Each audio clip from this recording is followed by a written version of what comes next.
الله الرحمن الرحيم إن ربك يعلم أنك تقوم أدنى من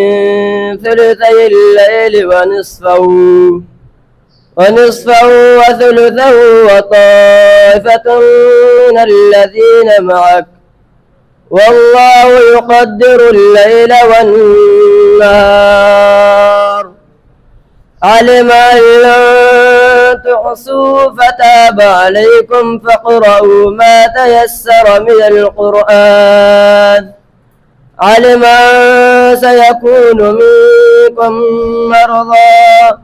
وآخرون يضربون في الأرض يبتغون من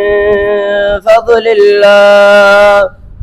وآخرون يقاتلون في سبيل الله فاقرؤوا ما تيسر منه وأقيموا الصلاة وآتوا الزكاة وأقرضوا الله قرضا حسنا وما تقدموا لأنفسكم من خير تجدوه عند الله وخيرا وأعظم أجرا واستغفروا الله إن الله غفور رحيم